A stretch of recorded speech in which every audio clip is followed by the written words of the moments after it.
போர் தொழில் மாதிரி ஒரு வித்தியாசமான சைக்கோ த்ரில்லர் படம் இப்போ தமிழ் டப்பிங்கோட தியேட்டர்ல வந்து ரிவ்யூ டீட்டெயிலாக சொல்கிறேன். சேனல் மறக்காம ஃபாலோ பண்ணிக்கோங்க. படத்துடைய பேர் செகண்ட் கேஸ் ஆஃப் சீதாராம். படத்துடைய கதை என்ன, ஊரில் மர்மமான முறையில் ஒரே பேட்டர்ல வந்து கொலை செய்யப்படுது. அது மட்டும் இல்லாமல் மிஸ்ஸிங் கேஸும் இருக்கு.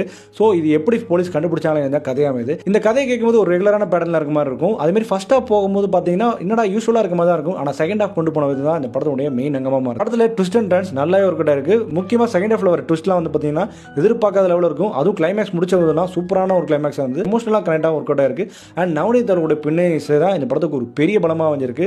விஜய் ராகவேந்திரோட நடிப்பாக இருக்கட்டும், மற்ற சகநடிகளோட நடிப்பாக இருக்கட்டும் சூப்பராக எழுதப்பட்டிருக்கு. ஓப்பனிங்லேயே ஒரு முக்கியமான விஷயத்தை ரிவீல் பண்ணுறாங்க. ஆனால் அங்கே தான் வச்சா ஒரு ட்விஸ்ட்ன்ற மாதிரி இந்த படத்துடைய கதையானது நல்லா எழுதப்பட்டிருக்கு. படத்தில் பெட்டர்மெண்ட்டாக வர வேண்டியது ஃபர்ஸ்ட் ஹாஃப் இன்னும் கொஞ்சம் கூட நல்லா எழுதப்பட்டிருக்கலாம். ஏன்னா ஒரு ரெகுலரான டெம்ப்ளேட்டட் சைக்கோ த்ரில்லர் மாதிரி தான் ஃபர்ஸ்ட் ஹாஃப் இருந்தது. So second half screenplay ஆரம்பத்துலேருந்தே பண்ணிருக்கலான்ற மாதிரி தோண வைக்குது. மற்றபடி ஒரு வாட்சபிளான ஒரு படம். ஸோ இந்த படம் வந்து இப்போ திரையரங்கில் ரிலீஸாக இருக்குது, தமிழ் டப்பிங்கோட அவைலபிளாக இருக்குது. ஸோ இந்த மாதிரியான மூவி ரிவ்யூஸ் அண்ட் ரெக்கமெண்டேஷனுக்கு சேனல் மறக்காம ஃபாலோ பண்ணிக்கோங்க.